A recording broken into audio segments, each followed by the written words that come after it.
मैं पिछले 3 सालों से अपना छोटा सा बिजनेस चला रहा हूँ। मेरी दुकान का महीने का किराया 3500 रुपये है। मैंने कभी एक दिन भी किराया देने में देरी नहीं की, लेकिन आज मकान मालिक एक ब्रोकर को लेकर सीधा मेरी दुकान में आ धमका। अगले महीने से किराया 8500 हो जाएगा। अगर तुम्हें मंजूर नहीं है तो दुकान खाली कर दो। मैंने भी बिना पलक झपकाए कह दिया, ठीक है। ये सुनकर उन दोनों ने एक दूसरे की तरफ देखा और बड़े खुश होकर वहाँ से चले गए। जैसे ही उन्होंने वहाँ से कदम बाहर निकाला, मैंने तुरंत पैकर्स एंड मूवर्स वालों को बुलाया और रातों रात अपनी दुकान सड़क के उस पार शिफ्ट कर ली, उस दुकान में जिसका महीने का किराया सिर्फ 900 रुपये था। आज दोपहर की ही बात है। मकान मालिक वांग देफो एक ब्रोकर को साथ लेकर मेरी दुकान में घुसा था। आहट सुनकर मैंने सिर उठाया तो वो बिना कुछ बोले बस मेरी छोटी सी दुकान का एक चक्कर लगाया और फिर अपनी उंगलियों से मेज को खटखटाया। फू, तुमसे एक बात करनी है। हाँ कहिए, ब्रोकर ने जल्दी से एक कदम आगे बढ़ाते हुए कहा। मिस्टर फू, बात यह है कि हमने इस दुकान की कीमत का दोबारा अंदाजा लगाया है। मिस्टर वांग का कहना है कि अगले महीने से किराए में बदलाव किया जाएगा। ये सुनते ही मेरा दिल बैठ गया। बदल कर कितना हो जाएगा? वांग देफो ने बड़ी ही बेरुखी से जवाब दिया, 8500। ये सुनते ही वहाँ सन्नाटा छा गया। ब्रोकर ने बीच में ही बात काटते हुए कहा, मिस्टर फू, ये तो हम आपके लिए रियायत कर रहे हैं। आप खुद देखिए इस सड़क पर कितनी भीड़ रहती है। 8500 कोई बहुत ज्यादा नहीं है। अगर आप इस बात पर राजी नहीं है तो हमें मजबूरी में दुकान का बोर्ड बाहर लगाना पड़ेगा और तब इसका किराया इससे भी कहीं ज्यादा होगा। मेरे हाथ में जो पोछे का कपड़ा था, मैंने उसे और कसकर पकड़ लिया। किराया 3500 से बढ़ाकर सीधा 8500 कर दिया गया। ये तो दोगुने से भी ज्यादा था और मेरी इस छोटी सी दुकान में मैं सुबह से लेकर रात तक गधों की तरह मेहनत करता हूँ, फिर भी महीने का मुश्किल से 10,000 ही बच पाता है। अगर यह किराया बढ़ गया तो इसका मतलब मैं वांग देफो के लिए ही मुफ्त में काम करूँगा। वांग देफो मेरे चेहरे के भाव पढ़ रहा था और उसके होठों की मुस्कान धीरे धीरे और भी गहरी होती जा रही थी। वो ऐसे घमंड से मुस्कुरा रहा था जैसे उसने मुझे फंसा लिया हो। इसलिए मैंने एक लंबी सांस ली और पोछे वाले कपड़े को बाल्टी में फेंकते हुए कहा, ठीक है। वांग देफो खुशी से पागल हो गया। अरे वाह फू, तुमने तो तुरंत हाँ कर दी। मुझे पता था तुम बहुत समझदार लड़के हो। तो फिर कल ही हम एग्रीमेंट साइन कर लेते हैं। ब्रोकर का चेहरा भी खुशी से चमक उठा। मिस्टर फू, आपकी सोच सच में बहुत आगे की है। आपका बिजनेस पक्का दिन दोगुनी रात चौगुनी तरक्की करेगा। ये कहते हुए वांग देफो ने मेरी पीठ थपथपाई। चलो ठीक है, अब मैं तुम्हारा और वक्त बर्बाद नहीं करूँगा। खूब मेहनत करो, मुझे तुम पर पूरा भरोसा है। इसके बाद वो दोनों बड़ी ही शान से वहाँ से चले गए। मैं कुछ देर वहीं खड़ा सोचता रहा। फिर मैंने सीधा अपना फोन निकाला और एक नंबर डायल किया। हेलो, सुन भाई, मैं फू चेन बोल रहा हूँ। अरे फू भाई, कहिए कैसे याद किया? फोन पर दूसरी तरफ एक और ब्रोकर था जिसने मुझे पहली बार ये दुकान दिलवाने में मदद की थी। हाँ भाई, मुझे तुमसे एक काम था। मेरी दुकान के ठीक सामने जो दुकान पिछले 6 महीने से खाली पड़ी है, क्या वो अभी भी खाली है? हाँ भाई, बिल्कुल खाली है। रोजाना किराए का बोर्ड लटक रहा है। उसका मालिक तो परेशान होकर पागल हो चुका है। क्या बात है भाई, आपका कोई इरादा है क्या? मैंने पूछा। उसका किराया कितना है? पहले तो 1500 मांग रहा था, लेकिन अब मालिक कह रहा है कि अगर कोई लेने वाला मिल जाए तो वो 900 में भी दे देगा। उसे विदेश जाना है, इसलिए जल्दी में है। 900? हाँ 900। और उसने कहा कि अगर सच में लेना है तो हम लंबा एग्रीमेंट कर सकते हैं। तुम मकान मालिक से कह दो कि मैं ले रहा हूँ 5 साल के लिए, अभी साइन करूँगा। फू भाई, आप वो वाली दुकान छोड़ रहे हैं? हाँ छोड़ रहा हूँ। तुम बस कॉन्ट्रैक्ट लेकर आओ। मकान मालिक को दुकान के बाहर मिलने को कहो, मैं बस आ रहा हूँ। उसका फोन काटने के बाद मैंने तुरंत एक और नंबर मिलाया। हेलो, क्या ये शुनफा मूवर्स है? मुझे अभी अपना सामान शिफ्ट करना है, मैं ज्यादा पैसे दे दूंगा। हुईमेन रोड, मकान नंबर 13। शायद पूरी रात लग जाएगी। पैसों की कोई दिक्कत नहीं है। सामने वालों ने हाँ कह दी और मेरे फोन रखने के कुछ ही देर बाद ब्रोकर शाओसुन और मकान मालिक सामने वाली दुकान के बाहर पहुंच गए। मैं भी वहां चला गया। सामने वाला मकान मालिक कोई 50 साल का आदमी था। क्या आप ही ये दुकान ले रहे हैं? हाँ मैं ले रहा हूँ। शाओसुन ने बीच में बात संभालते हुए कहा, ली भाई, ये वही फू भाई हैं जिनके बारे में मैंने आपको बताया था। इनका सामने ही रेस्टोरेंट है। काम बहुत अच्छा चलता है, एकदम भरोसेमंद इंसान है। ली भाई ने दुकान का शटर उठाया। अंदर से वो एकदम खाली थी, वहाँ कुछ भी नहीं था। मेरी वाली दुकान से थोड़ी बड़ी ही थी। बनावट भी काफी चौकोर और अच्छी थी और पानी बिजली का पूरा इंतजाम था। ली भाई ने थोड़ी झिझक के साथ अपने हाथ मले। ये जगह काफी दिनों से खाली पड़ी थी। कोई बात नहीं, 900 महीने का और 5 साल का एग्रीमेंट है ना? ली भाई की आंखें चमक उठी। हाँ हाँ बिल्कुल।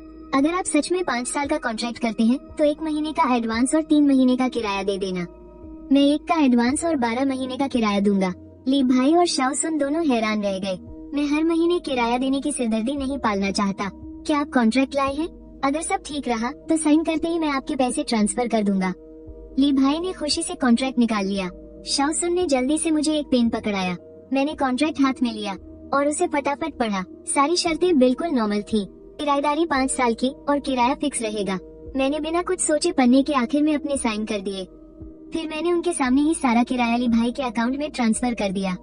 पैसे आने का मैसेज देखकर ली भाई इतने खुश हुए कि उनके चेहरे की झुर्रियां तक खुशी से सिकुड़ गई। फिर उन्होंने चाबियों के बड़े से गुच्छे में से 2 चाबियां निकालकर मेरे हाथ में थमा दी। ये लीजिए चाबी बॉस, अब से ये दुकान आपकी हुई। पानी या बिजली की कोई भी दिक्कत हो तो बेझिझक मुझे बता देना। फिर मैं पीछे मुड़ा और चल दिया। शाओसुन पीछे से भागता हुआ आया। अरे फू भाई, इतनी भी क्या जल्दी है? मुझे सामान शिफ्ट करने की जल्दी है। मैं वापस अपनी दुकान की तरफ गया। एक बड़ा सा ट्रक सड़क किनारे आकर रुका। कुछ मजदूर वहाँ सिगरेट पी रहे थे। उनके लीडर ने मुझे देखा और तुरंत अपनी सिगरेट जमीन पर फेंक कर बुझा दी। क्या आप ही फू बॉस है? हाँ मैं ही हूँ। इतनी रात को बुलाने के लिए माफी चाहूंगा। अरे कोई बात नहीं, हम तो पैसे लेकर काम करने वाले लोग हैं। उसने दुकान के अंदर झांक कर देखा। सारा सामान अंदर ही है। मैं उन्हें अंदर ले गया। सब कुछ ले जाना है, एक भी चीज यहाँ नहीं छोड़नी। चलो भाइयों, शुरू हो जाओ। मजदूर तुरंत काम में जुट गए। एक टीम सामान खोलने लगी और दूसरी पैक करने में लग गई। तीसरी टीम सामान बाहर ले जाने लगी। मेरी दुकान शाम शिया। मैंने भी एक फोन करके उसे बुला लिया। अंदर आते ही वो एकदम से चौंक गई। भैया, ये सब क्या हो रहा है? कहीं हमें निकाल तो नहीं दिया? मैंने मसालों का एक डिब्बा उसे थमाते हुए कहा। हम इससे भी अच्छी जगह जा रहे हैं। जगह बदल रही है? पर कहाँ? मैंने सामने की तरफ इशारा करते हुए कहा। वो जगह जो पिछले 6 महीने से खाली पड़ी है ना? सुना है वहाँ भूत प्रेत का साया है। लोगों की फालतू बातों पर ध्यान मत दो। मालिक इसे जल्दी किराए पर देना चाहता था, इसलिए बहुत सस्ते में मिल गई। मेरी नजर का पीछा करते हुए शिया ने सामने देखा और उसका मुंह खुला का खुला रह गया। शिया ने फिर कोई और सवाल नहीं किया और तुरंत काम में जुट गई। वो मेरे साथ सामान पैक करने में मदद करने लगी और आखिरकार हमने पूरी की पूरी दुकान को एकदम खाली कर दिया। मैंने मजदूरों को 2 गुने पैसे दिए तो वो भी खुशी खुशी मुस्कुराते हुए चले गए। सुबह की पहली किरण फूटने तक हमारी नई दुकान पूरी तरह से सजकर तैयार हो चुकी थी। शिया बुरी तरह से थक कर चूर हो गई थी, इसलिए मैंने उससे कहा कि वो घर जाकर थोड़ा आराम कर ले। शाम को आ जाना। सुबह के 6 बजते ही चारों तरफ पूरी तरह से उजाला हो गया। मैंने चावल धोकर गैस जलाई और आज के दिन का पहला शोरबा उबलने के लिए रख दिया। सुबह के 7:30 बजे मैंने अपने लिए एक कटोरी नूडल्स बनाए और खिड़की के पास बैठकर बड़े आराम से खाने लगा। यहाँ से देखने पर ठीक सामने मेरी उस पुरानी दुकान का जाना पहचाना दरवाजा साफ दिखाई दे रहा था। उसका शटर मजबूती से बंद था, बिल्कुल किसी मायूस चेहरे की तरह। नूडल्स खाने के बाद मैंने फू फैमिली रेस्टोरेंट के साइन बोर्ड को अच्छी तरह से पोंछकर चमका दिया और उसे अपनी नई दुकान के दरवाजे के ऊपर टांग दिया। फिर मैंने एक लाल कागज पर अपने हाथों से कुछ लिखा और उसे दरवाजे पर चिपका दिया। नई दुकान का उद्घाटन, हर चीज पर 20% की भारी छूट। ठीक 8 बजे वांग देफू वहाँ पहुँचा। बंद शटर को देखकर वो एक पल के लिए हक्का बक्का रह गया। फिर उसने थोड़ा जोर लगाया तो उसे समझ आया कि दरवाजे पर ताला तो लगा ही नहीं है। खड़ खड़ की तेज आवाज के साथ शटर ऊपर उठ गया और अंदर का नजारा देखकर वो वहीं का वहीं जम गया, क्योंकि अंदर कुछ भी नहीं बचा था। उसे अपनी आंखों पर यकीन नहीं हुआ और वो पागलों की तरह दुकान के अंदर भागा। अंदर एक चक्कर लगाया और हड़बड़ाते हुए फिर बाहर आ गया। इसके बाद उसने अपनी जेब से फोन निकाला। ऐसा लग रहा था कि वो मुझे फोन करने वाला है, लेकिन ठीक उसी पल उसने जैसे ही सिर उठाया उसकी नजर सीधे मुझ पर पड़ी। उस वक्त मैं अपनी नई दुकान के दरवाजे पर खड़ा था और मेरे हाथ में गर्मा गर्म चाय का एक कप था। मैं बड़े ही सुकून से उसे देख रहा था। फिर उसकी नजरें धीरे धीरे मेरे सिर के ऊपर लगे उसी जाने पहचाने साइन बोर्ड की तरफ गई और फिर उसके ठीक नीचे उस चुभने वाले लाल कागज पर पड़ी। ये सब देखकर उसके चेहरे का रंग ही उड़ गया। ठीक उसी वक्त मेरी दुकान का पहला ग्राहक भी आ गया। ये पास वाली कॉलोनी में रहने वाली आंटी झांग थी। वो रोज सुबह मेरी दुकान पर आकर एक कटोरी वॉन्टन जरूर खाती थी। आंटी झांग मेरी नई दुकान को हैरानी से देखने लगी और बोली, अरे जियोफू बेटा, तुमने दुकान यहाँ बदल ली क्या? मैं मुस्कुराता हुआ उनके पास गया। हाँ आंटी जी, ये नई जगह थोड़ी ज्यादा खुली और बड़ी है। आज 20% की छूट भी है। तो क्या रोज वाला ही खाना है? आंटी मुस्कुराई। क्यों नहीं खाऊंगी भाई, तुम अपनी दुकान जहाँ भी ले जाओगे मैं तो वहीं चली आऊंगी। इतना कहते ही उन्होंने सामने खड़े वांग देफू की तरफ एक नजर डाली और धीरे से फुसफुसाते हुए मुझसे पूछा, वो तुम्हारा वही लालची मकान मालिक है ना? इसे क्या हो गया है? शायद अपनी जिंदगी के फैसलों पर पछता रहा है। जाहिर है कि वांग देफू ने हमारी बातें सुन ली थी। उसने झटके से अपना सिर घुमाया और मुझे इतनी नफरत से घूरा जैसे अभी मेरी जान ही ले लेगा। मैंने उसे पूरी तरह से नजरअंदाज कर दिया और अपनी दुकान के अंदर चला गया। आंटी जी, बस अभी आया आपका गर्मा गर्म वॉन्टन। उसके बाद वांग डेफो बिल्कुल बुद्ध बनकर सड़क के उस पार पूरे आधे घंटे तक वैसे ही खड़ा रहा और तब तक मेरी नई दुकान में 3 मेजों पर ग्राहक बैठ चुके थे। क्या बात है जियोफू, तुमने तो कमाल कर दिया। तुम्हारी ये नई दुकान तो पुरानी वाली से भी ज्यादा चमकदार है। मैं भी कहूँ कि सामने वाली दुकान आज खुली क्यों नहीं? मुझे तो डरा ही दिया था, मुझे लगा तुम भाग गए। अरे ऐसा कैसे हो सकता है? पुराने ग्राहक अपनी अपनी बातें कह रहे थे और जोर शोर से गपशप चल रही थी। ये सब आस पड़ोस के ही लोग हैं जो पिछले 3 सालों से मेरे यहाँ खाना खा रहे हैं।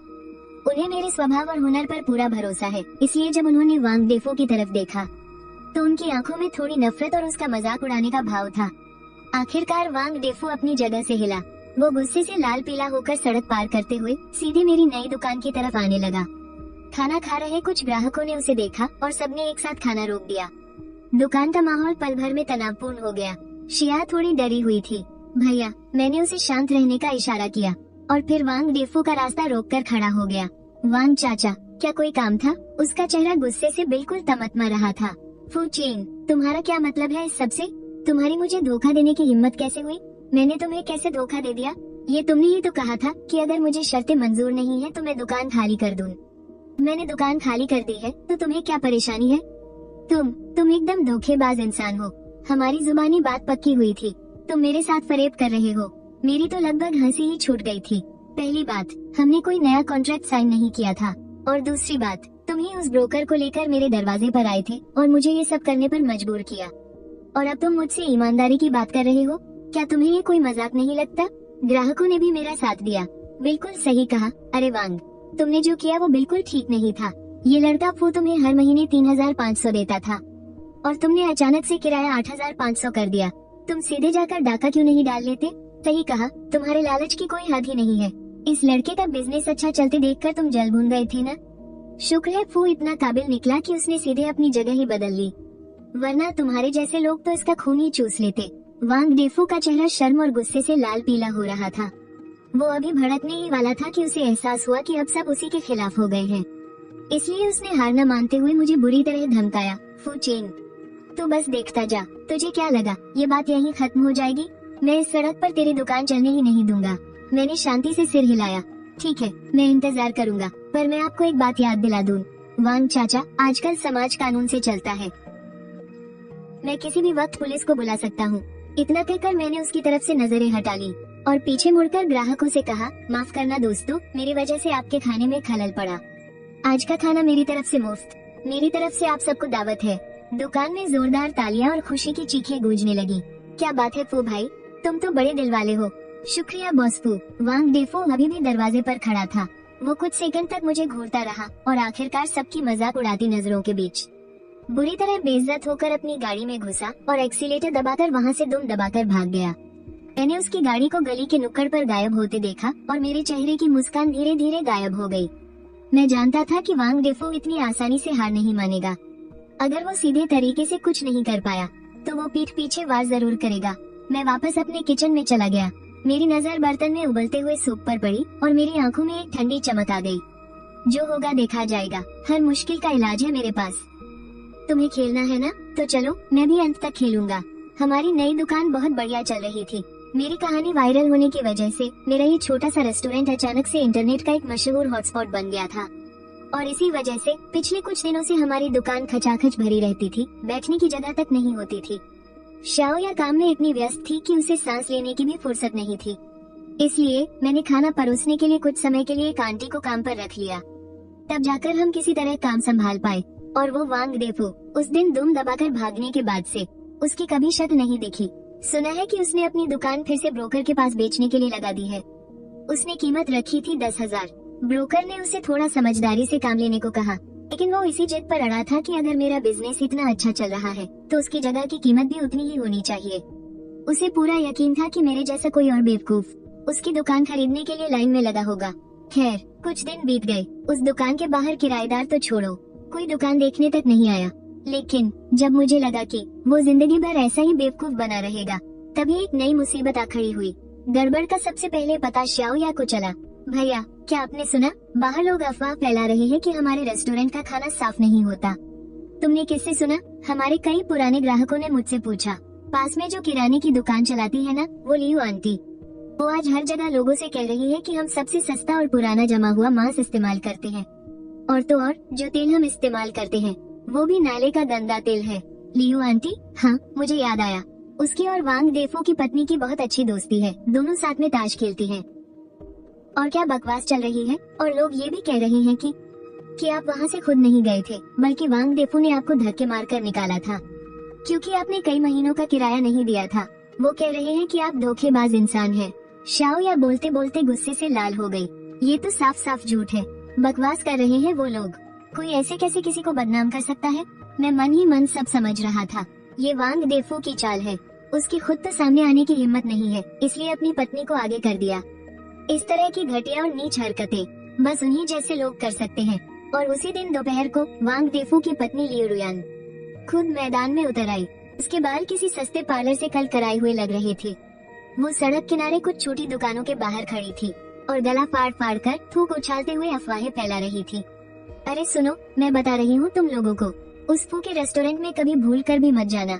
वो तो बाजार से सड़ी गली और फेंकी हुई सब्जियाँ उठाकर लाता है। उसका मकान मालिक मेरा ही रिश्तेदार है।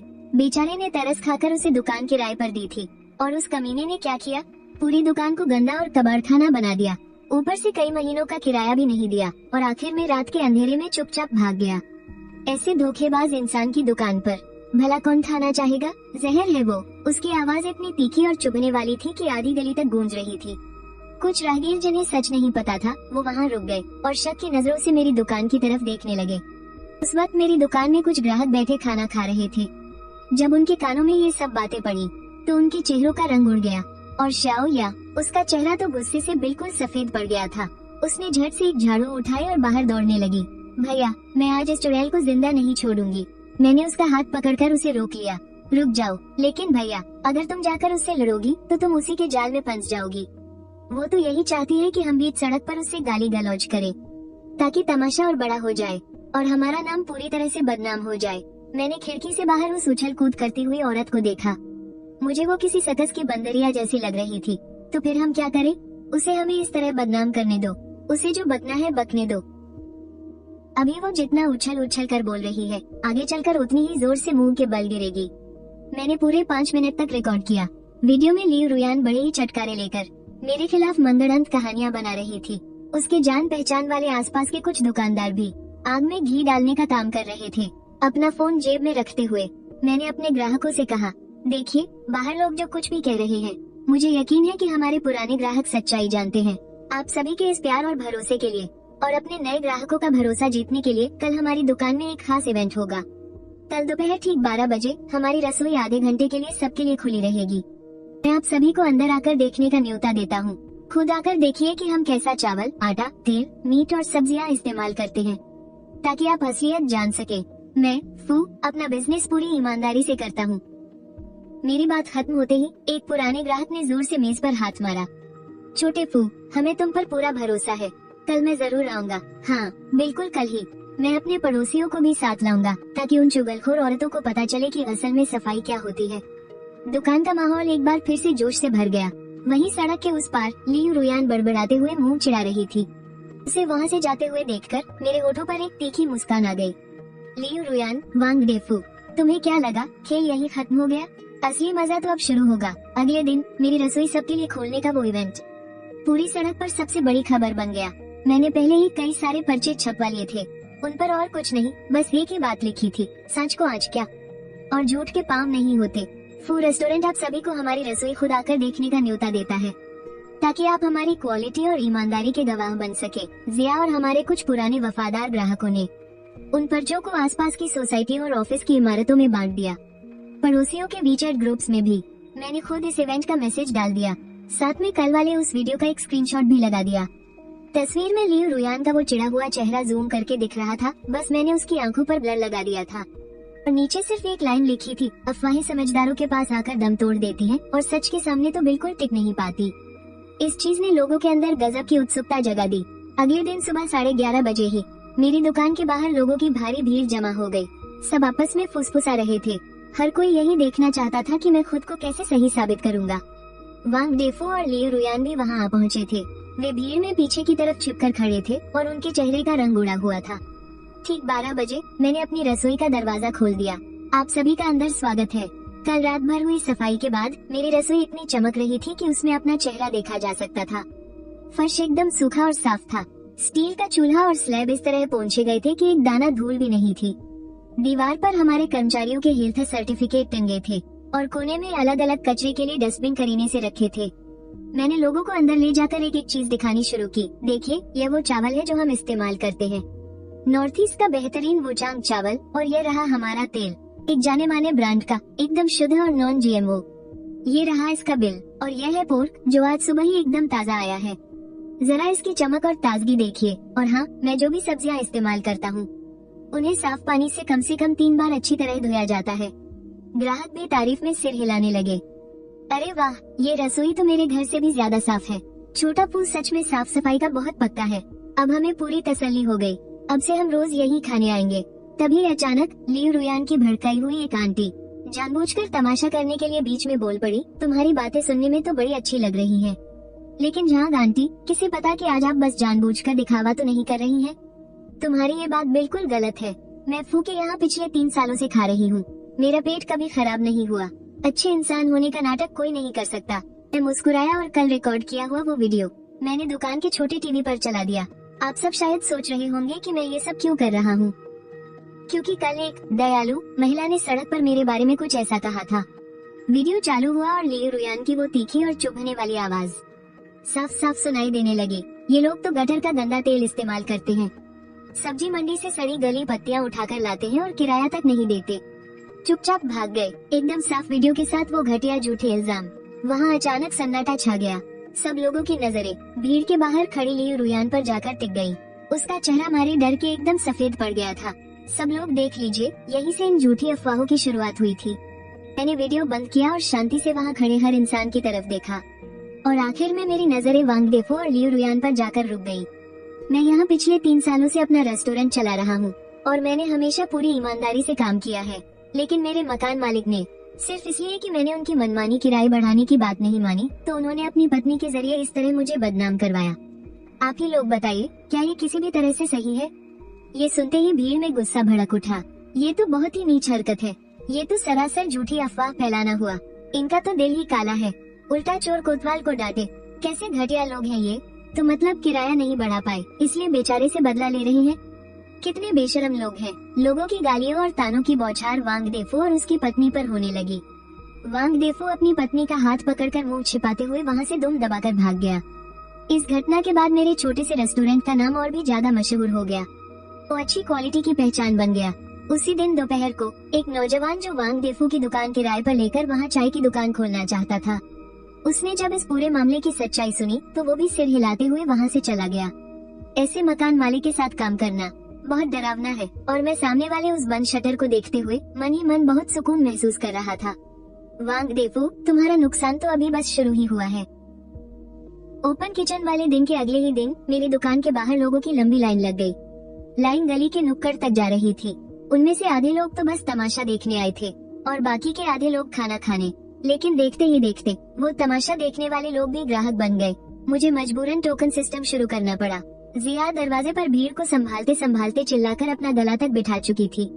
वांग देफो और उसकी पत्नी की इस महान मदद के बाद मेरी दुकान की साख उस मुकाम पर पहुंच गई जहां वो पहले कभी नहीं थी।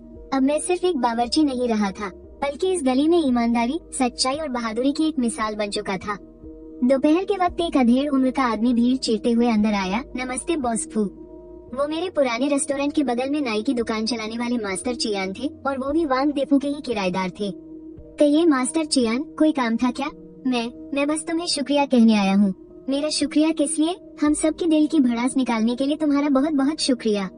वो वांग देफो तो बिल्कुल भी इंसान नहीं है। वो मेरा भी किराया बढ़ाना चाहता था, 2000 से सीधा 4500। मेरी इस छोटी सी नाई की दुकान में इतनी कमाई कहाँ से होगी? मैंने उससे बहुत मिन्नतें की, तब जाकर वो पिघला और उसने मुझे 3 महीने का वक्त और दिया है। मैं पिछले कुछ दिनों से इतनी चिंता में था कि ठीक से सो भी नहीं पा रहा था। मुझे सब कुछ तुरंत समझ आ गया। वांग देफो पहले मुझे निशाना बनाकर दूसरों के मन में खौफ पैदा करना चाहता था। अगर मैं उसके सामने झुक जाता तो बाकी किराएदारों को भी उसकी मनमानी सहनी ही पड़ती। मास्टर छेन ने अपनी बात जारी रखते हुए कहा, बात सिर्फ मेरी नहीं है। हार्डवेयर की दुकान वाले लाउली और छोटी सुपरमार्केट चलाने वाले झाओ भैया, उसने सबको धमका रखा था। हम सब छोटे व्यापारी हैं। उसकी इन हरकतों की वजह से सबका जीना मुहाल हो गया था। पर अब सब ठीक है, तुम्हारे इस तरह डटकर खड़े होने से। अब उसकी हालत गली के उस कुत्ते जैसी हो गई है जिसे सब दुकारते हैं। पिछले 2 दिनों से तो उसने किराया बढ़ाने का नाम तक नहीं लिया है। अच्छा, तो ये बात है। अगर वो फिर से कोई फालतू की मांग करे तो आप लोग बिल्कुल मत डरना। सब एकजुट होकर कम्युनिटी या म्यूनिसिपल ऑफिस में शिकायत कर देना।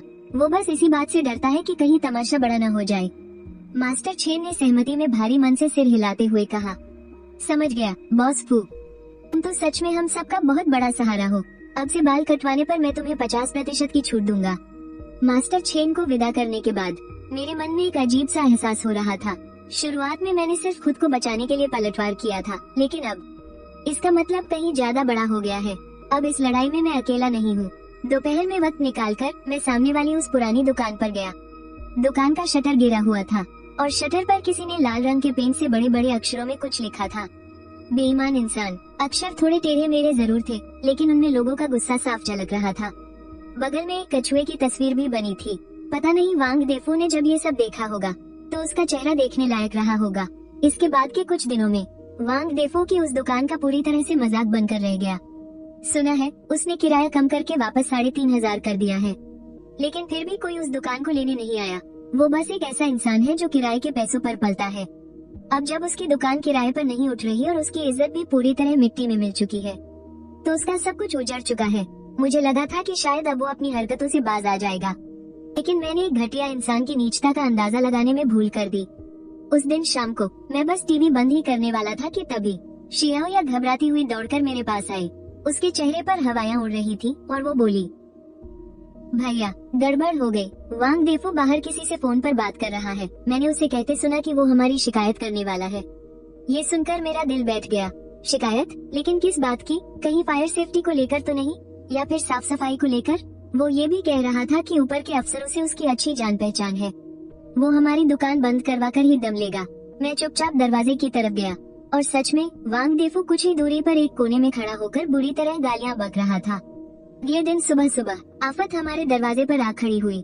सबसे पहले जो लोग आए वो स्वास्थ्य विभाग से थे। वर्दी पहने 3 अधिकारी बड़े ही सख्त चहेले दुकान के अंदर घुसे। उनमें से जो सबसे आगे था उसने अपना आईडी कार्ड दिखाया। हम मार्केट रेगुलेशन डिपार्टमेंट से हैं। हमें शिकायत मिली है कि यहाँ खाने पीने की चीजों को लेकर बहुत बड़ी लापरवाही बरती जा रही है, इसलिए हम यहाँ सरप्राइज चेकिंग के लिए आए हैं। दुकान में बैठे सभी ग्राहकों के हाथ रुक गए और वो हैरानी से उन्हें देखने लगे। मैंने कहा, चेकिंग के लिए आपका स्वागत है, बताइए हम आपकी कैसे मदद कर सकते हैं। उस अधिकारी ने मेरी तरफ घूर कर देखा और फिर हाथ से इशारा करते हुए बोला, काम करने वाले सभी लोगों के हेल्थ सर्टिफिकेट दिखाओ। इसके बाद किचन और स्टोर रूम, हम सब कुछ चेक करेंगे। शियाओया ने तुरंत हमारे हेल्थ सर्टिफिकेट निकालकर उन्हें दे दिए और मैं उन्हें पीछे किचन की तरफ ले गया।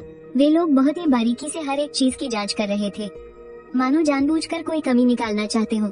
मैंने देखा कि उनमें से एक अफसर टॉर्च लेकर, एक ने चूल्हे और दीवार के कोनों की दरारें चेक की तो दूसरे ने फ्रिज खोला, थर्मामीटर से फ्रिज और फ्रीजर का तापमान नापा और एक आदमी मेरी इन्वेंट्री लिस्ट ध्यान से देख रहा था और सारे सामान की एक्सपायरी डेट भी चेक कर रहा था। मेरा किचन, क्योंकि हाल ही में ओपनिंग के लिए बड़ी सफाई हुई थी और लगातार कड़े स्टैंडर्ड्स के कारण इतना साफ था कि उन्हें एक भी गलती नहीं मिली।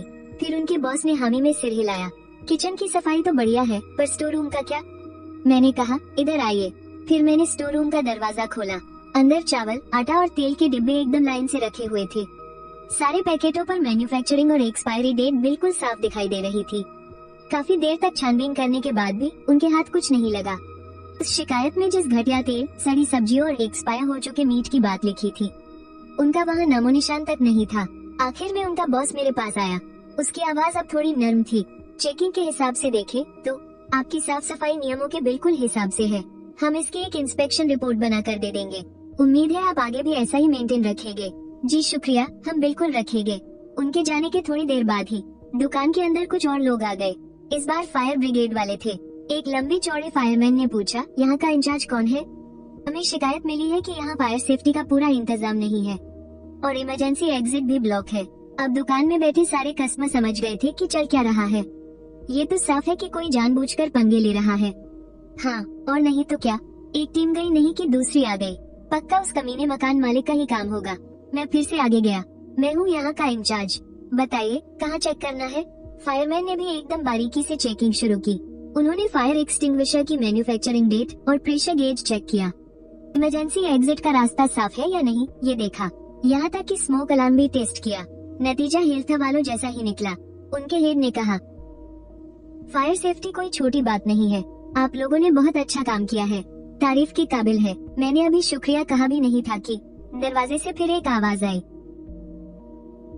सुनिए क्या फू फैमिली रेस्टोरेंट यही है। इस बार नगर निगम के अधिकारी खड़े थे। मैंने एक लंबी सांस ली। जी नमस्ते, मैं ही हूँ। ये अब क्या दिक्कत आ गई। उन्होंने दुकान के बाहर लगे नई ओपनिंग वाले 20% डिस्काउंट वाले लाल पोस्टर की ओर इशारा करके पूछा कि क्या इसकी परमिशन ली गई है। मैंने उन्हें बताया कि ये सिर्फ कुछ ही दिनों का प्रमोशन है जो बिल्कुल नियम के दायरे में आता है। उन्होंने दुकान का एक चक्कर लगाया और आखिर में चुपचाप वापस लौट गए। जाने से पहले उनके अफसर ने मुझे एक अलग ही नजर से देखा। दोस्त, बिजनेस करना आसान नहीं है, पर अगर तुम्हारे सारे पेपर पूरे हैं और तुम ईमानदारी से काम कर रहे हो तो कोई तुम्हारा बाल भी बांका नहीं कर सकता। कुछ लोगों की हरकतों पर ध्यान मत दो, वे बस हमारा और सरकार का वक्त बर्बाद करते हैं। उन्हें हम देख लेंगे। मैं उनके कहने का मतलब समझ गया था। वो मुझे हौसला दे रहे थे और उस झूठी शिकायत करने वाले को एक वार्निंग। आपका बहुत शुक्रिया। जैसे ही वो तीसरी टीम मेरी दुकान से बाहर निकली, दुकान में अचानक जोर जोर से तालियां बजने लगी। बहुत बढ़िया शाओफू, अब देखते हैं वो कमीना और क्या चाल चलता है। साचे को आँच नहीं, हम सब तुम्हारे साथ हैं। मेरी आंखें भर आई, आंसू बस छलकने ही वाले थे। मैंने तुरंत सबके आगे झुककर उनका शुक्रिया अदा किया। आप सभी का बहुत बहुत शुक्रिया। इस तूफान के गुजर जाने के बाद मेरे बिजनेस पर कोई बुरा असर नहीं पड़ा, बल्कि वो और भी ज्यादा तेज चलने लगा। मैंने एक ही सुबह में लगातार 3 सरकारी विभागों की चेकिंग का सामना किया और सभी में एकदम परफेक्ट तरीके से पास होने की मेरी ये कहानी फिर से एक ब्रेकिंग न्यूज बन गई। मेरा ये छोटा सा रेस्तरां अब सिर्फ एक भरोसेमंद जगह ही नहीं बल्कि एक मॉडल बिजनेस भी बन गया था। लोग मजाक में कहने लगे कि मेरे यहाँ खाना खाने का मतलब है सुरक्षा की 3 गुनी गारंटी, अपने घर से भी ज्यादा तसल्ली। इसलिए उसी दिन दोपहर को मैंने पैसे देकर एक शानदार बैनर बनवाया और कुछ पोस्टर भी छपवा लिए। पोस्टर पर मैंने सबसे बड़े अक्षरों में लिखवाया, मार्केट सुपरविजन ब्यूरो और फायर ब्रिगेड की टीम का और बिजनेस ब्यूरो के सभी बड़े अफसरों का चेकिंग और मार्गदर्शन के लिए हमारे रेस्तरां में हार्दिक स्वागत है। सरकारी विभागों की कड़ी चेकिंग के बाद हमारी ये दुकान फूड सेफ्टी के मामले में पूरी तरह से प्रमाणित है। आप सभी का यहाँ आकर स्वाद चखने के लिए स्वागत है। मैंने इस पोस्टर को अपनी दुकान के दरवाजे पर बिल्कुल सामने चिपका दिया। फिर मैंने वो बैनर लिया जिस पर लिखा था ईमानदार प्रशासन, जनता की सेवा में समर्पित, और ढोल नगाड़ों के साथ उसे मोहल्ले के कमेटी ऑफिस तक ले गया। सबके सामने मैंने उन सभी का शुक्रिया अदा किया कि वो मुझ जैसे छोटे व्यापारी का इतना ख्याल रखते हैं। कमेटी के अफसरों के चेहरे शर्म से लाल और सफेद पड़ रहे थे। उन्हें इस पूरे ड्रामे के पीछे का सच तो पता ही था, लेकिन इतने सारे पड़ोसियों के सामने उन्हें मजबूरी में वो बैनर लेना ही पड़ा। और तो और झूठी मुस्कान के साथ मेरी तारीफ भी करनी पड़ी कि मैं एक बेहतरीन और आदर्श व्यापारी हूँ। मेरी इस उल्टी मार्केटिंग ने पूरी गली में तहलका मचा दिया। हर कोई मेरी इस चाल को देखकर हैरान था और फिर सब जोर जोर से ठहाके लगाकर हंसने लगे। ये तो सच में वांग देफो की इज्जत को मिट्टी में मिलाने और उसे बुरी तरह रगड़ने जैसा था। उसने मुझे परेशान करने के लिए पैसे और रसूख का इस्तेमाल किया, लेकिन उल्टा मुझे मुफ्त में सरकारी सर्टिफिकेट दिला दिया। वो तो मेरी पब्लिसिटी का एक जरिया बन गया। फिर कुछ ही समय बाद मुझे खबर मिली कि बिजनेस ब्यूरो ने वांग देफो को कड़ी चेतावनी दी है। उन्होंने कहा कि अगर उसने दोबारा शिकायत करने के हक का गलत इस्तेमाल किया और जानबूझकर तंग करके सरकारी समय बर्बाद किया तो उसके खिलाफ सख्त कानूनी कार्रवाई की जाएगी। इस तरह वांग देफो का आखिरी पत्ता भी मैंने बहुत ही आसानी से काट दिया। मैंने खिड़की से बाहर लोगों की उस भीड़ को देखा और मेरे चेहरे पर एक सच्ची सुकून भरी मुस्कान आ गई। इस जंग की पूरी कमान अब वापस मेरे हाथों में आ चुकी थी। वांग देफो अब पूरी गली के लिए एक मजाक बनकर रह गया था। उसका नाम अब धोखेबाज, बेवकूफ और जैसी करनी वैसी भरनी जैसी बातों के साथ जुड़ गया था। ये सारे ताने उसके नाम से चिपक गए थे। लियू रुयान तो ये सब सबसे पहले ही बर्दाश्त नहीं कर पाई। वो पहले इस गली की महारानी बनी फिरती थी। हर दोपहर अपनी सहेलियों के साथ महजों क्लब में ताश खेलकर टाइम पास करती थी, लेकिन अब वो बिल्कुल अकेली पड़ गई थी। जो औरतें पहले उसके आगे पीछे घूमती थी, आज वो उसे किसी पनौती की तरह देखती थी। उसे देखते ही अपना रास्ता बदल लेती थी। तो जाहिर है उसने अपना सारा गुस्सा वांग देफो पर ही निकाल दिया। मैं कई बार उनके घर के नीचे से गुजरा और मुझे हर बार ऊपर से तेज तेज चिल्लाने और सामान तोड़ने की आवाजें सुनाई दी। वांग देफो, तू किसी काम का नहीं है, नकारा कहीं का। तेरे चक्कर में अब मैं बाहर किसी से नजरें नहीं मिला पाती। तूने मेरी सारी इज्जत मिट्टी में मिला दी। ये तेरा ही तो आइडिया था ना, बाहर जाकर औरतों की तरह फालतू में बकवास करता रहता है। अब देख क्या हो गया, किसी ने तेरी सारी बकवास रिकॉर्ड कर ली। गधे, मैं गधा हूँ? अगर तूने लालच में आकर वो 5,000 का किराया बढ़ाने की जिद नहीं की होती तो क्या आज ये सब देखने को मिलता? वो अपना बिजनेस शांति से कर रहा था, तूने ही उसे भागने पर मजबूर किया। अब तेरी इस खटारा दुकान को कौन लेगा? हिम्मत है तो अब इसे किराए पर देकर दिखा। वांग डेफो ने बाहर तो अपनी इज्जत गंवाई ही थी, घर के अंदर भी उसका सारा सम्मान खत्म हो गया था। और फिर उसने शराब पीना शुरू कर दिया, हर दिन बस नशे में ही धुत रहने लगा। उसकी आंखों में उदासी और नफरत बढ़ती जा रही थी और मेरी हिम्मत बढ़ाने पर मास्टर चेन और बाकी सब भी एक साथ आ गए थे। उन्होंने 5 और दुकानदारों को साथ मिला लिया और सब मिलकर वांग दाफू के पास गए। उन्होंने बड़ी शांति से उसके सामने 2 शर्तें रखी। पहली, अगले 3 साल तक किसी का भी किराया 1 पैसा भी नहीं बढ़ाया जाएगा। दूसरी, अभी के अभी 3 साल का नया कॉन्ट्रैक्ट साइन करो और वो भी पक्के कानूनी कागजात के साथ। वांग दाफू ने साफ मना कर दिया और उन्हें धमकी दी कि वो सबको निकाल बाहर करेगा। लेकिन मास्टर चेन ने सबकी तरफ से आगे आकर बड़े आराम से एक वॉइस रिकॉर्डर निकाला। वांग भाई, हम आज यहाँ प्यार से बात करने आए हैं। अगर तुम्हें लगता है कि हम पुराने किराएदारों की कोई कीमत नहीं है और तुम हमें धक्के मारकर निकालना ही चाहते हो तो ठीक है, हमारी ये दुकानें भी तुम्हारी उस खाली दुकान के साथ ऐसे ही पड़ी रहेंगी। फिर देखना, जब तुम्हारी इस गली में लगातार 6 दुकानें बंद पड़ी होंगी ना, तो मैं भी देखता हूँ कि कौन तुम्हारी दुकान किराए पर लेने आता है। और हाँ, तुमने जो अभी हमें किराया बढ़ाने की धमकी दी है ना, वो सब हमने रिकॉर्ड कर लिया है। हमें ये सारी रिकॉर्डिंग और बॉसपू के साथ जो हुआ वो सब एक साथ टीवी वालों के न्यूज शो में देने में कोई हिचक नहीं होगी। वांग दाफू तो एकदम सुन्न रह गया। वो अपने सामने खड़े उन किराएदारों को देख रहा था जो पहले उससे दबकर रहते थे, लेकिन आज सब सीना ताने खड़े थे और उनकी आंखों में गुस्सा था। उसे समझ आ गया था कि ये लोग कोई मजाक नहीं कर रहे हैं। बाजार में उसकी इज्जत तो पहले ही मिट्टी में मिल चुकी थी। अगर अब सारे किराएदारों को जबरदस्ती निकालने की खबर न्यूज में आ गई तो वो पूरी तरह से बर्बाद हो जाएगा। आखिर में गुस्से से दांत पीसते हुए उसे वो कॉन्ट्रैक्ट साइन करने ही पड़े, जो उसके लिए किसी बेइज्जती से कम नहीं थे। उस दिन के बाद से वांग दाफू ने और ज्यादा शराब पीनी शुरू कर दी। रात को शराब के नशे में धुत होकर वो सड़क के उस पार खड़ा रहता और मेरी दुकान को घूरता रहता। उसकी आंखों में गुस्सा और नफरत साफ दिखाई देती थी। इसलिए उसी दिन मैंने अपनी दुकान के अंदर और बाहर 4 हाई डेफिनेशन नाइट विजन कैमरे लगवा दिए। कुछ दिनों बाद आधी रात को वांग दाफू वहाँ आया। उसने एक काला रेनकोट पहना हुआ था और उसके हाथ में लाल रंग की एक बाल्टी थी। वो सीधा मेरी दुकान के दरवाजे पर आया और बिना कुछ सोचे समझे वो लाल रंग मेरे शीशे वाले दरवाजे और पोस्टरों पर फेंक दिया। इतने से भी जब उसका गुस्सा शांत नहीं हुआ तो उसने खाली बाल्टी भी जोर से 2 बार दरवाजे पर दे मारी। ये सब करने के बाद वो हाँफते हुए बाल्टी वहीं फेंक कर लड़खड़ाते कदमों से वहाँ से चला गया। अगली सुबह शाओया मुझसे पहले दुकान पहुँच गई और फिर उसने चीखते हुए मुझे फोन किया, भैया जल्दी आइए, यहाँ गड़बड़ हो गई है। मैं भागता हुआ वहाँ पहुँचा। शाओया गुस्से से कांप रही थी। ये पक्का वांग दाफू का काम है, वो कुछ ज्यादा ही दादागिरी दिखा रहा है, हमें पुलिस को बुलाना चाहिए। मैंने उसे शांत करते हुए कहा, शांत हो जाओ। फिर मैंने उस जगह की कई सारी तस्वीरें खींची। तुम जाकर किसी सफाई वाले को बुला लाओ और इसे साफ करवाओ। थोड़े ज्यादा पैसे लग जाए तो कोई बात नहीं, बस दुकान खुलने से पहले ये सब पहले जैसा हो जाना चाहिए। भैया, तो क्या हम उसे ऐसे ही छोड़ देंगे? बिल्कुल नहीं, तुम सफाई का काम देखो, बाकी मुझ पर छोड़ दो। ये कहकर मैं दुकान के अंदर गया और पिछली रात की सीसीटीवी फुटेज निकाली। रंग फेंकना, दरवाजा पीटना और फिर भागना, वो सारा का सारा नजारा मेरे हाई डेफिनेशन कैमरे में बिल्कुल साफ साफ रिकॉर्ड हो गया था। खासकर जब रंग फेंकने के बाद उसने अपना सिर ऊपर उठाया था। उस वक्त स्ट्रीट लाइट की रोशनी सीधी उसके चेहरे पर पड़ रही थी, जिससे उसका वो गुस्से से भरा चेहरा किसी पासपोर्ट फोटो की तरह बिल्कुल साफ दिखाई दे रहा था। मेरे होठों पर एक हल्की सी मुस्कान आ गई। वांग डेफू, मुझे इस दिन का बहुत लंबे समय से इंतजार था। इस बार मैं तुम्हें बचने का एक भी मौका नहीं दूंगा। अब ये खेल खत्म होना चाहिए। मैंने उस सीसीटीवी फुटेज से सबसे जरूरी हिस्सा काटकर निकाल लिया और फिर उस पल का स्क्रीनशॉट ले लिया जब उसका चेहरा बिल्कुल साफ दिख रहा था। फिर मैं अपनी गाड़ी से शहर के एक फोटो स्टूडियो गया और कहा, भैया इस स्क्रीनशॉट को 24 इंच की फोटो में प्रिंट कर दो। फोटो देखकर दुकानदार थोड़ा हैरान हुआ। अरे, ये तो हुईमेन रोड वाला वांग डेफू है ना? आधे घंटे बाद मैं वो फोटो लेकर अपने रेस्टोरेंट वापस आ गया। तब तक सफाई वाली आंटियों ने शटर पर लगा ज्यादातर पेंट साफ कर दिया था। बस थोड़ा बहुत काम ही बचा था।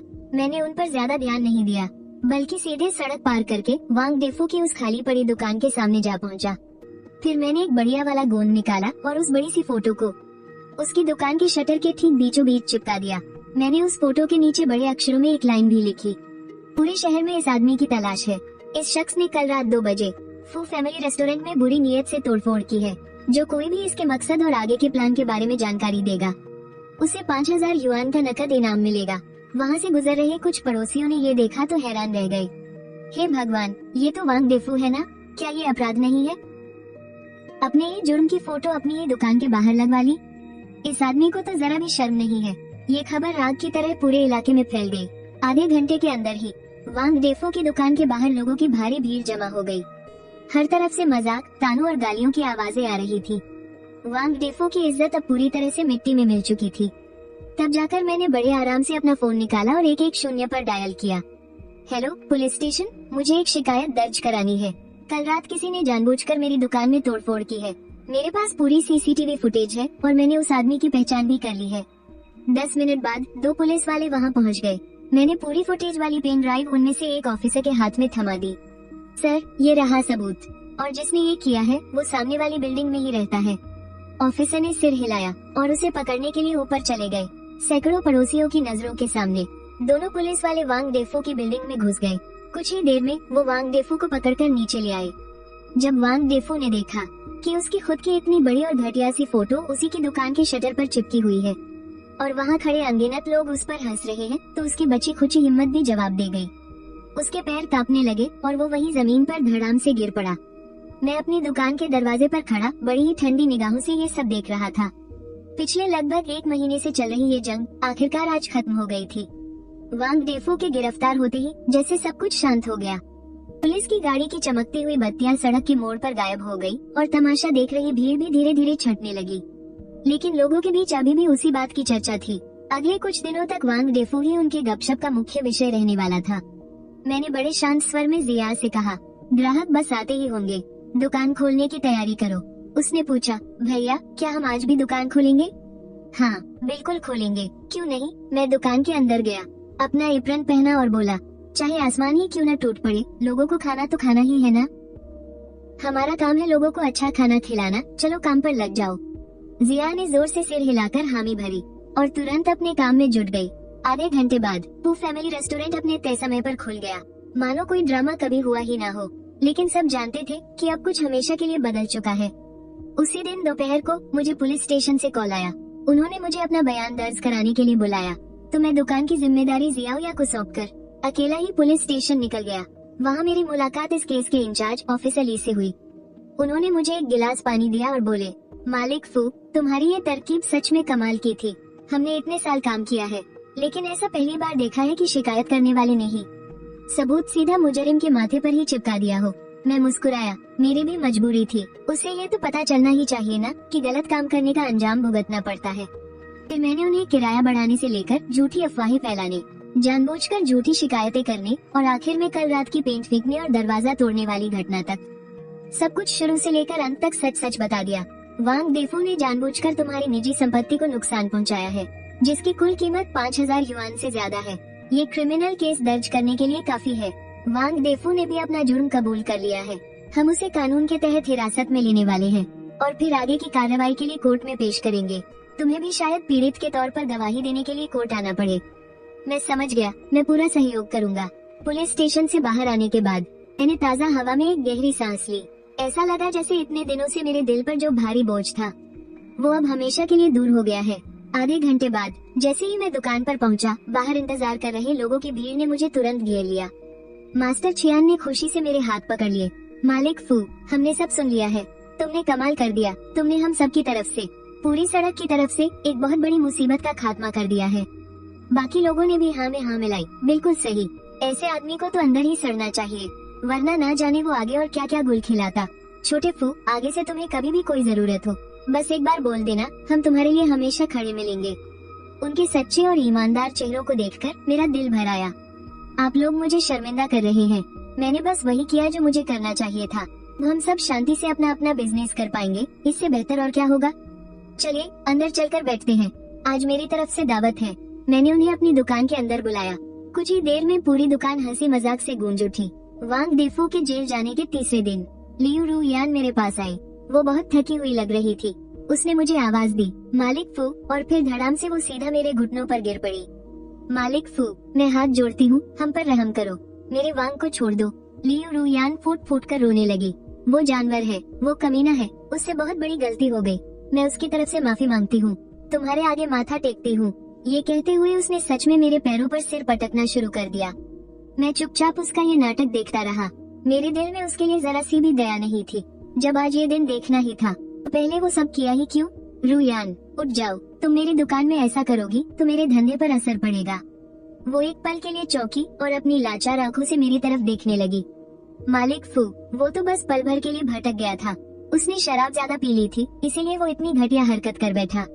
वो जेल में बहुत पछता रहा है। अगर तुम बस पुलिस वालों से जाकर कह दो कि तुमने उसे माफ कर दिया है और समझौते वाले कागज पर दस्तखत कर दो, तो वो बाहर आ जाएगा। हम पैसे देंगे, हम तुम्हारे सारे नुकसान की भरपाई कर देंगे, 2 गुना नहीं 3 गुना देंगे। मैं धीरे से मुस्कुराया। पैसे? लियू रुयान, क्या तुम्हें लगता है कि मैंने ये सब सिर्फ पैसों के लिए किया है? मेरी बात सुनकर वो सुन्न रह गई। उसका मुंह खुला का खुला रह गया, कोई शब्द नहीं निकला। मैं नीचे झुका, उसकी आंखों में सीधा देखते हुए मैंने एक एक लफ्ज चबाकर कहा, जब वो ब्रोकर को लेकर आया था और मुझ पर किराया 3500 से बढ़ाकर 8500 करने का दबाव डाला था, तब उसे सिर्फ पैसों की पड़ी थी।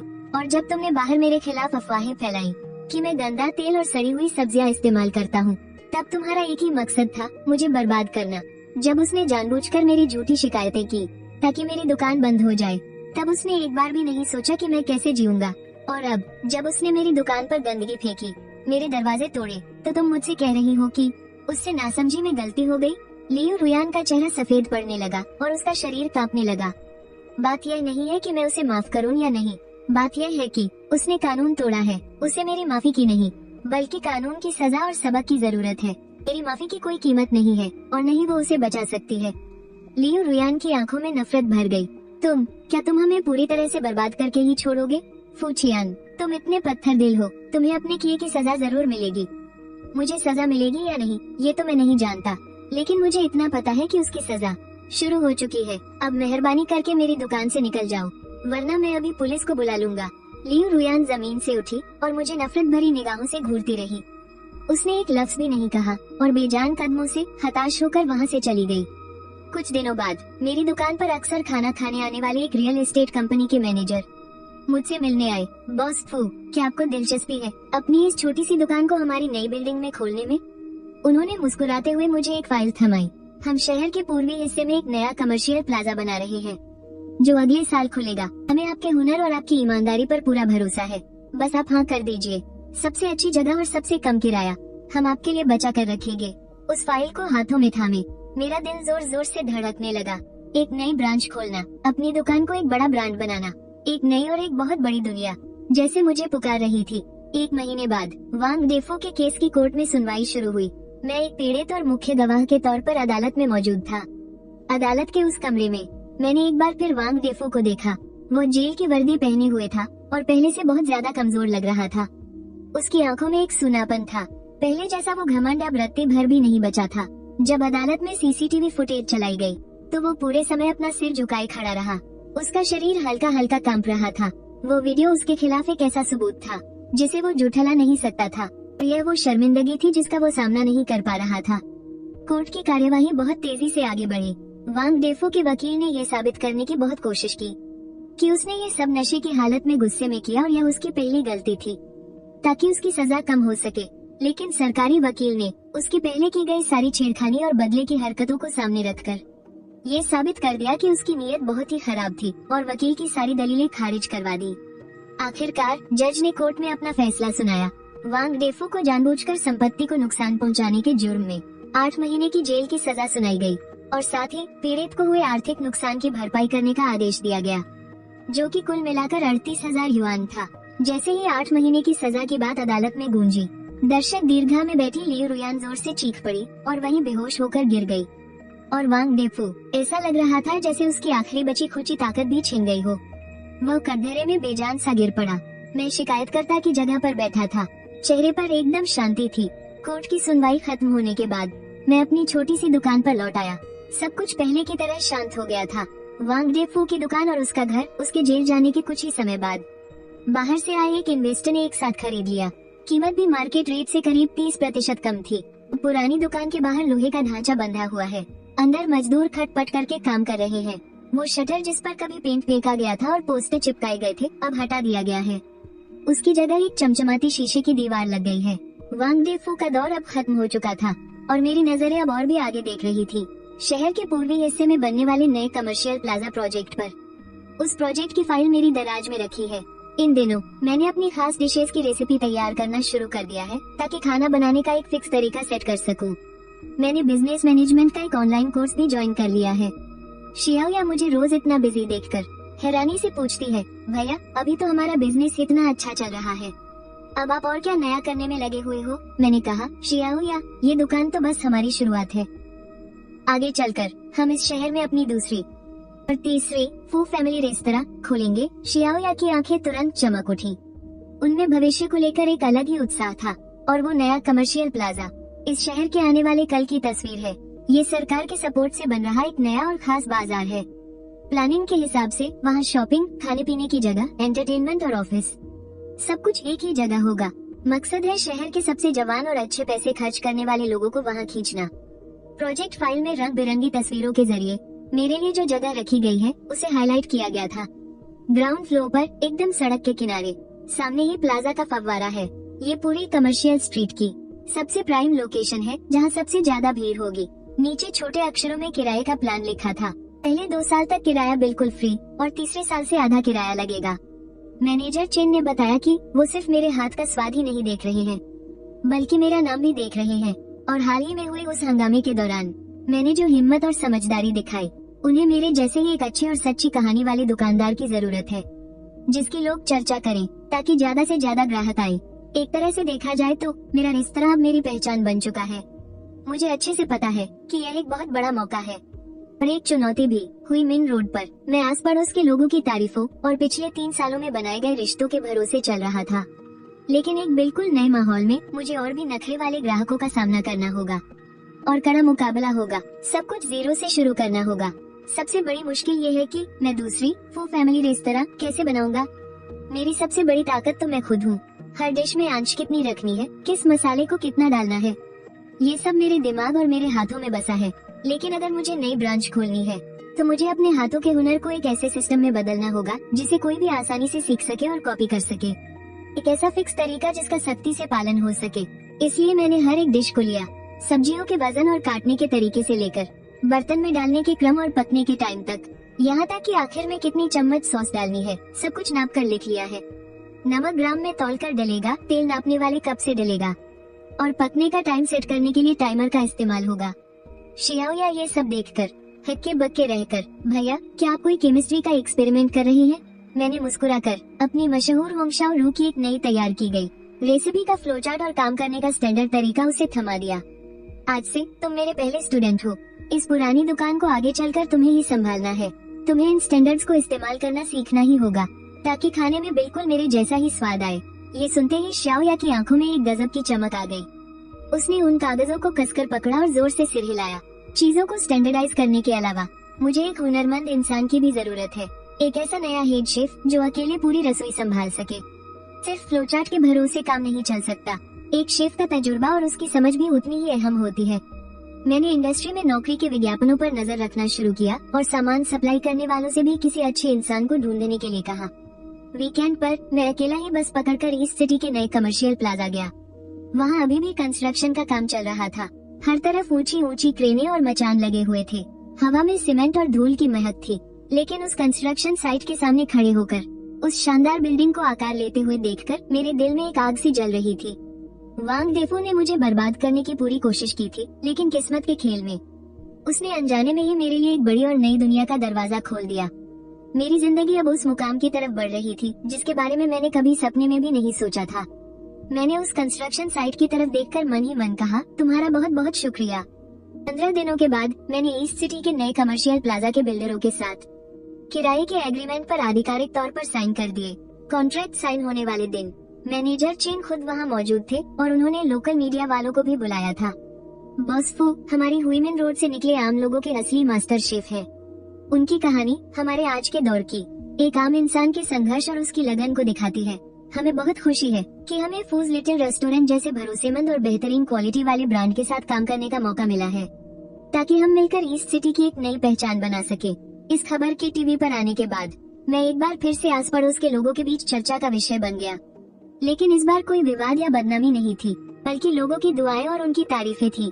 हमारा फू तो सच में बहुत बड़ा आदमी बन गया है। अब तो वो ईस्ट सिटी में अपनी नई ब्रांच खोलने जा रहा है। हाँ, बिल्कुल सही कहा। हीरा आखिर हीरा ही होता है। लेकिन फू, अगर आगे चलकर हमें तुम्हारे हाथ का खाना खाना हुआ, तो क्या हमें भी इतनी दूर जाना पड़ेगा? अपने पुराने ग्राहकों की इन प्यारी सी शिकायतों को सुनकर मैंने मुस्कुराकर सबको समझाया, अंकल आंटी, आप लोग बिल्कुल फिक्र मत कीजिए। ये पुरानी दुकान कभी बंद नहीं होगी। ये हमेशा हमारी हुईमेन रोड की खास जगह ही रहेगी। मैं श्याओया को सब कुछ अच्छे से सिखा दूंगा। मैं वादा करता हूँ कि स्वाद में जरा भी फर्क नहीं आएगा। अगर श्याओया की बात करूँ तो उसने इन कुछ दिनों में गजब का सुधार किया था। उसने अपने आराम का सारा वक्त बस रसोई में ही गुजार दिया था। टमाटर और अंडे की एक साधारण सी डिश को भी वो फ्लोचार्ट के हिसाब से दर्जनों बार बनाकर देखती थी, और तब तक कोशिश करती रहती थी जब तक कि उसका रंग, स्वाद और खट्टा मीठापन बिल्कुल मेरे बनाए खाने जैसा ना हो जाए। उसे इतनी लगन से काम करते देख मुझे ऐसा लगता था जैसे मैं कुछ साल पहले वाले खुद को देख रहा हूँ, जब मैंने ये दुकान खोली थी। मैंने तय कर लिया था कि जब नई दुकान अच्छे से चलने लगेगी तो मैं इस पुरानी दुकान का 30% हिस्सा उसे दे दूंगा। उसी दौरान हेड शेफ की तलाश भी लगभग पूरी होने वाली थी। सामान सप्लाई करने वाले एक आदमी ने मुझे एक नौजवान के बारे में बताया। उसका नाम अबिन था और वो 26 साल का था। वो शहर के एक 5 स्टार होटल में सूट शेफ का काम करता था और उसका काम बहुत ही पक्का था। लेकिन वो बहुत ही मुंहफट था और उसे लोगों के साथ तालमेल बिठाना बिल्कुल नहीं आता था। इसी वजह से होटल में उसे हमेशा दबाकर रखा जाता था और उसे कभी आगे बढ़ने का मौका ही नहीं मिला। मैंने उसे मिलने के लिए बुलाया और सीधा किचन में ले गया। मैंने एक डिश बनाकर उसे चखाई और फिर उसे वो फ्लोचार्ट दे दिया और उसे वैसा ही बनाने को कहा। उसने बस एक बार देखा और 70-80% समझ गया। दूसरी बार में तो स्वाद एकदम मेरे जैसा ही था, और तीसरी बार उसने प्लेटिंग में भी थोड़ा अपना जादू दिखा दिया, जिससे वो डिश और भी शानदार दिखने लगी। मैंने उसी वक्त पक्का कर लिया और कहा, तुम अगले महीने से काम पर आ जाओ। तुम्हारी बेसिक सैलरी अभी से 20% ज्यादा होगी और नई दुकान खोलने के बाद तुम्हें मुनाफे में 5% का हिस्सा भी मिलेगा। बस मेरी एक ही शर्त है कि तुम्हें मेरे बनाए नियमों का सख्ती से पालन करना होगा। ये सुनकर अबिन ने मुझे झुककर प्रणाम किया और बोला, शुक्रिया पू भाई, मैं आपको बिल्कुल निराश नहीं करूँगा। अब सब कुछ एकदम सही दिशा में जा रहा था। टीम के मेन लोग आ चुके थे और काम करने का एक पक्का सिस्टम भी बन गया था। नई दुकान के डिजाइन और नक्शे का काम भी बिल्डर के बुलाए हुए प्रोफेशनल डिजाइनर ने पूरा कर लिया था। जब मैं अपने आने वाले कल को लेकर बहुत बिजी था, तब हुई मेन रोड का वो बीता हुआ कल भी हमेशा के लिए पीछे छूट रहा था। सामने वांगदेफू की दुकानों को तोड़कर जो नया होटल बन रहा था, उसका काम बहुत तेजी से चल रहा था। वहाँ से लोहे के ढांचे रोज कम हो रहे थे और नई ग्रे दीवारें और बड़ी बड़ी शीशे की खिड़कियाँ अब साफ दिखने लगी थी। कभी कभी मैं मास्टर चेन और उनके जैसे कुछ पुराने किराएदारों को देखता था, जो सड़क किनारे खड़े होकर उस नए होटल की तरफ इशारा करके अजीब से चेहरों के साथ कुछ बातें करते रहते थे। मैं जानता था कि वो वक्त के बदलने पर अफसोस जता रहे हैं। वक्त बहुत तेजी से बीता। देखते ही देखते 8 महीने गुजर गए। सामने वाला होटल खुले हुए भी 2 महीने हो चुके थे और उनका बिजनेस जबरदस्त चल रहा था। उस होटल की वजह से पूरी सड़क की रौनक बढ़ गई थी और इससे मुझे भी दूर दूर से आने वाले बहुत सारे नए कस्टमर मिलने लगे। मेरी नई दुकान का शेफ अबिन अब हमारी टीम में पूरी तरह घुल मिल गया था। उसने न सिर्फ मेरे बनाए हुए काम के तरीकों को बहुत ही बारीकी से अपनाया, बल्कि अपने 5 स्टार होटल के तजुर्बे का इस्तेमाल करके हमारे किचन के मैनेजमेंट को भी बहुत शानदार बना दिया, जिससे काम की रफ्तार काफी बढ़ गई। श्याओया भी अब वो डरी सहमी सी लड़की नहीं रही जो मेरे पीछे छुपकर मुझे भैया बुलाती थी। अब उसके चेहरे पर एक मैनेजर वाली समझदारी और गजब का कॉन्फिडेंस आ गया था। शहर के पूर्वी हिस्से में बन रही नए कमर्शियल प्लाजा का काम भी अब आखिरी मोड़ पर था। मेरी नई दुकान का इंटीरियर काम भी शुरू हो चुका था। मैंने फूजिया रेस्तरां का ट्रेडमार्क भी रजिस्टर करवा लिया था और एक केटरिंग कंपनी भी खोल ली थी। उस दोपहर दुकान में कस्टमर थोड़े कम थे। मैं अब इनके साथ अगले सीजन की नई डिशेस के बारे में बात कर ही रहा था कि तभी मेरी नजर अचानक एक ऐसे इंसान पर पड़ी जो जाना पहचाना सा लग रहा था। वो वांगदेफू था। वो जेल से छूट गया था। मैंने देखा कि उसकी नजरें धीरे से मेरी दुकान पर रुकी और फिर शीशे की खिड़की के आर पार मेरी आंखों से टकराई। मैं उसे बिल्कुल शांत होकर देखता रहा, जैसे मैं किसी अजनबी को देख रहा हूँ। उसके होंठ थोड़े हिले। लगा कि वो कुछ कहना चाहता है, लेकिन एक भी लफ्ज उसके मुंह से नहीं निकला। आखिरकार उसने धीरे से अपना सिर नीचे झुकाया और भारी कदमों से सड़क के किनारे की तरफ चला गया। तभी अबिन ने मेरी नजरों का पीछा करते हुए देखा और थोड़ी हैरानी से पूछा, फू भाई वो आदमी कौन है? मैंने अपनी नजरें वापस घुमाई। बस एक पुराना पड़ोसी है, चलो अपना काम देखते हैं। इस क्रिस्पी टोफू की बात करें तो मुझे लगता है कि इसकी सॉस की मिठास हम 2 पॉइंट और कम कर सकते हैं। जिस दिन हमारी नई दुकान खुली वो दिन शहर के पूर्वी हिस्से में बने कमर्शियल प्लाजा की सॉफ्ट ओपनिंग का भी पहला दिन था। पूरे प्लाजा में रंग बिरंगे झंडे लहरा रहे थे और हर तरफ लोगों की भारी चहल पहल थी। मेरे फू फैमिली रेस्तरां को सबसे शानदार जगह मिली थी और दरवाजे के बाहर बधाई देने वाले फूलों के अनगिनत गुलदस्ते सजे थे। दुकान के गेट से लेकर प्लाजा के बिल्कुल बीचों बीच तक लाल कालीन बिछा था। नजारा सच में बहुत ही भव्य था। मैं एकदम बढ़िया सूट बूट पहने पूरी शान से रिबन काटने की सेरेमनी के लिए खड़ा था। मेरी बोलने की बारी थी। मैंने एक लंबी गहरी सांस ली और बोलना शुरू किया। नमस्कार दोस्तों, मेरा नाम फू चेन है। आप में से बहुत से लोग मुझे जानते होंगे, शायद मेरे बनाए खाने की वजह से नहीं बल्कि कुछ और ही वजहों से। ये सुनकर नीचे बैठे लोगों में एक हल्की सी प्यारी सी हंसी गूंज उठी। लेकिन आज यहाँ खड़े होकर मैं चाहता हूँ कि आप सब मुझे और मेरी इस दुकान को एक नए सिरे से जानें। फू फैमिली रेस्तरां का कोई बहुत बड़ा सीक्रेट नहीं है। हमारे पास बस 2 ही चीजें हैं। पहली हमारी ईमानदारी और दूसरी हमारे खाने का असली स्वाद। हुई मेन रोड पर सिर्फ 7 मेजों वाली उस छोटी सी दुकान से लेकर आज शहर के पूर्वी हिस्से में इस 300 स्क्वायर मीटर की नई दुकान तक, ये दोनों चीजें कभी नहीं बदलेगी। आप सभी का बहुत बहुत शुक्रिया। मेरी बात बहुत छोटी थी लेकिन तालियों की गड़गड़ाहट बहुत ही जोरदार थी। सुबह के 10:18 पर रिबन काटने की रस्म पूरी हुई। नई दुकान के दरवाजे पूरी तरह से खुल गए और ग्राहक बड़ी ही शांति से लाइन में अंदर आने लगे। आबिन एकदम सफेद और चमचमाती शेफ की ड्रेस पहने ओपन किचन के बिल्कुल बीचों बीच खड़ा था और उसके पीछे 8 और शेफ थे, बिल्कुल उसी तरह साफ सुथरी ड्रेस में तैयार। सब अपना अपना काम बखूबी संभाल रहे थे। कोई सब्जियां काट रहा था, कोई मसाले तैयार कर रहा था, कोई खाना पका रहा था तो कोई प्लेट लगा रहा था। सब कुछ किसी शानदार मशीन की तरह काम कर रहा था। मेरे बनाए हुए वो फ्लो चार्ट इस वक्त उनके हाथों में सबसे सटीक हथियार बन गए थे। Table A3 special braised pork और yuxiang eggplant pot. Table B5 crispy tofu और हैंड टॉन कैबेज। खाना देते वक्त प्लेटिंग का ध्यान रखना। आबिन की आवाज शांत लेकिन बहुत दमदार थी। एक एक करके ऐसे पकवान जिनकी खुशबू, रंग और स्वाद कमाल का था, वो तेजी से सर्विंग काउंटर पर आ रहे थे। वहाँ से एक जैसी ड्रेस पहने हमारे वेटर्स उन्हें हर एक टेबल तक मेहमानों के सामने परोस रहे थे। मैं पूरे हॉल में इधर से उधर घूम रहा था और ग्राहकों के चेहरे के भाव देख रहा था। वाह, ये ब्रेस्ड पोर्क तो मुंह में जाते ही पिघल रहा है। मीठा है लेकिन बिल्कुल परफेक्ट, एकदम वैसा ही जैसा इंटरनेट पर पढ़ा था। हाँ, यही तो असली स्वाद है। हुई मेन रोड वाली पुरानी दुकान के स्वाद से रत्ती भर भी अलग नहीं। मुझे तो लग रहा है कि यह पहले से भी ज्यादा बढ़िया हो गया है। माहौल कितना शानदार है यहाँ का और किचन को इतना साफ सुथरा देखकर तो खाना खाने का मजा और भरोसा दोनों बढ़ जाता है। हर तरफ से लोगों की जबरदस्त तारीफें आ रही थी। ओपनिंग के पहले ही दिन नई दुकान में टेबल्स इतनी तेजी से खाली और भर रही थी कि देखकर हैरानी हो रही थी। रात को आखिरी मेहमान को विदा करने के बाद सारा का सारा स्टाफ थक कर चूर हो चुका था, लेकिन हर किसी के चेहरे पर एक गजब की खुशी और गर्व की चमक थी। अकाउंटेंट ने मुझे पहले दिन की कमाई का हिसाब दिया। ये लगभग हुई मेन रोड वाली हमारी पुरानी दुकान की 1 महीने की कमाई के बराबर था। देर रात मैं उस बड़ी और खाली सी दुकान में अकेला खड़ा था। अपनी आंखों के सामने इस नजारे को देख रहा था। यह मेरी खुद की बनाई हुई एक नई दुनिया थी, जहाँ शानदार रोशनियां जगमगा रही थी।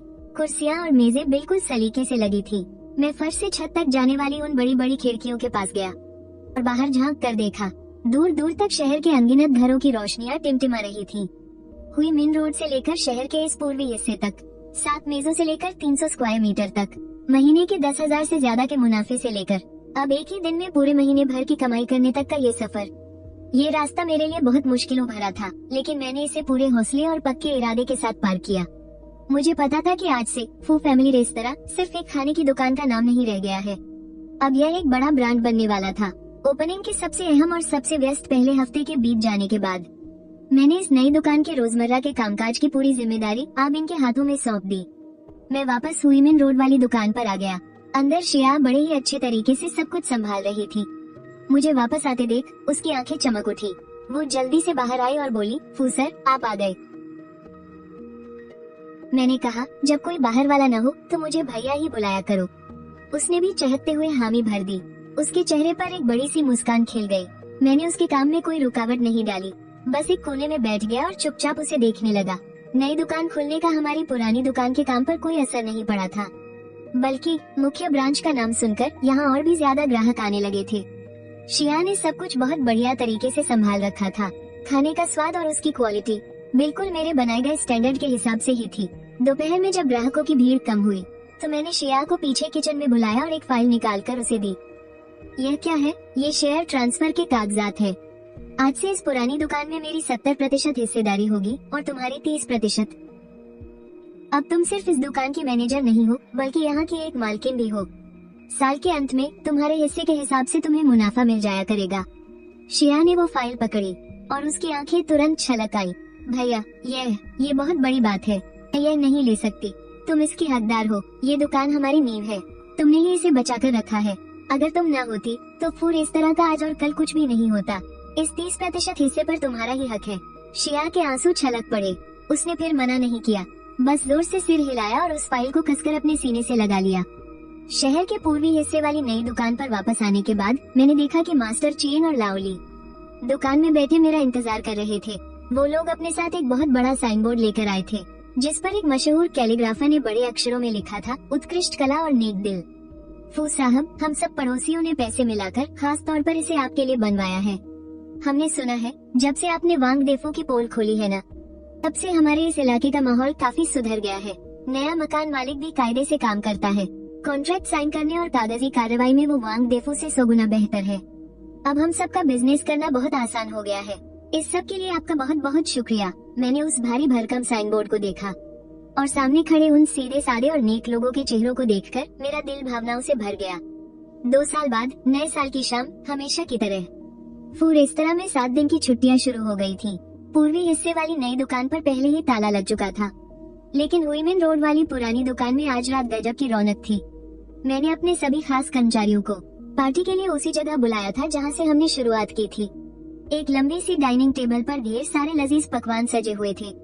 शिया अब पूरी तरह से एक समझदार और काबिल मालकिन बन चुकी थी, लेकिन इस वक्त वो एक छोटी बच्ची की तरह खुशी खुशी सबको मेरे बनाए हुए शगुन के लिफाफे बांट रही थी। आबिन भी आज काफी रिलैक्स लग रहा था और सबके साथ हंसी मजाक कर रहा था। पीकर उसका चेहरा लाल हो चुका था।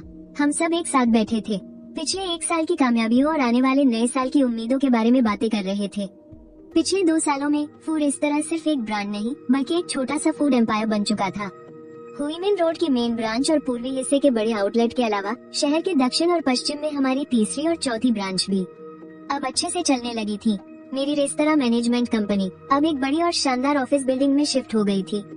हमारे पास अब एक प्रोफेशनल फाइनेंस और मार्केटिंग टीम थी। मैं एक ऐसे मामूली दुकानदार से जो कभी किराए के बोझ तले दबा रहता था, अब करोड़ों की संपत्ति वाला फूड इंडस्ट्री का एक मशहूर बिजनेसमैन बन गया था, जिसके इंटरव्यू के लिए लोकल मीडिया में होड़ मची रहती थी। ये सब हमारी इसी नई और युवा टीम का कमाल था। मैनेजर ने शराब के नशे में मुझसे पूछा, फू भैया, अगले साल के लिए क्या नए प्लान है? क्या अब हमें दूसरे राज्यों में बिजनेस बढ़ाने के बारे में सोचना चाहिए? मैंने मुस्कुराते हुए ना में सिर हिलाया। जल्दबाजी नहीं, रेस्टोरेंट चलाना एक बढ़िया सूप पकाने जैसा है। इसमें सबसे बड़ी गलती है जल्दबाजी और बेचैनी दिखाना। अगले साल हमारा मेन काम एक सेंट्रल किचन बनाना है ताकि हम अपनी क्वालिटी को और भी बेहतरीन बना सकें। नींव जितनी मजबूत होगी, इमारत उतनी ही ऊंची बनेगी। सबने सहमति में सिर हिलाया। तभी शियाओ अपनी जगह से उठी, अपना गिलास हवा में ऊंचा उठाया और बोली, चलो हम सब फू भैया के नाम का टोस्ट करते हैं। अगर फू भैया नहीं होते तो आज हम यहाँ नहीं होते। फू भैया को नए साल की बहुत बहुत बधाई और दुआ है कि हमारा फूड जिया रेस्टोरेंट ऐसे ही तरक्की करता रहे। सब लोग अपनी जगह पर खड़े हो गए। मैंने अपने सामने मौजूद उन चेहरों को देखा, वो ईमानदारी और जोश से भरे चेहरे। ये लोग मेरी सबसे कीमती दौलत हैं और मेरा सबसे अपना परिवार भी। मेरी आंखें थोड़ी नम हो गई। मैंने खड़े होकर अपना गिलास उठाया और एक ही घूंट में पी गया। जब पार्टी खत्म हुई तो काफी रात हो चुकी थी। जो लोग नशे में थे, मैंने ड्राइवर को उन्हें सुरक्षित घर छोड़ने के लिए कह दिया, लेकिन मैं वहीं रुक गया। मैं खिड़की के पास गया और उसे खोला। ठीक उसी वक्त नए साल की घंटी बजी। दूर आसमान में एक के बाद एक शानदार आतिशबाजी होने लगी, जिसने पूरे शहर को दिन की तरह रोशन कर दिया था। मेरी नजर सड़क के पार गई और सामने वाले होटल पर जाकर टिक गई। त्योहार की रोशनी में वो एकदम शांत और मॉडर्न लग रहा था। वहाँ वांग देफू का कोई नामो निशान नहीं था, मानो वो इंसान और वो विवादों से भरा अतीत कभी वजूद में ही नहीं था। 3 साल पहले मैं यहीं खड़ा था और हर महीने के 5000 के किराए के लिए परेशान हो रहा था, और 3 साल बाद आज मैं यहाँ खड़ा हूँ। मेरे पास 4 शानदार चलने वाले रेस्टोरेंट हैं और एक तेजी से बढ़ती कंपनी है। जिस चीज ने मुझे इस पूरे सफर में हिम्मत दी वो कोई नफरत या शिकायत नहीं थी, बल्कि स्वाद को बनाए रखने की जिद, अपनी ईमानदारी पर अटल रहना और जिंदगी से वो बेइंतहा प्यार था जो मुश्किल से मुश्किल वक्त में भी कभी कम नहीं हुआ। मैंने खिड़की के बाहर चमकती हुई आतिशबाजी को देखा और मेरे होठों पर एक सुकून भरी मुस्कान आ गई।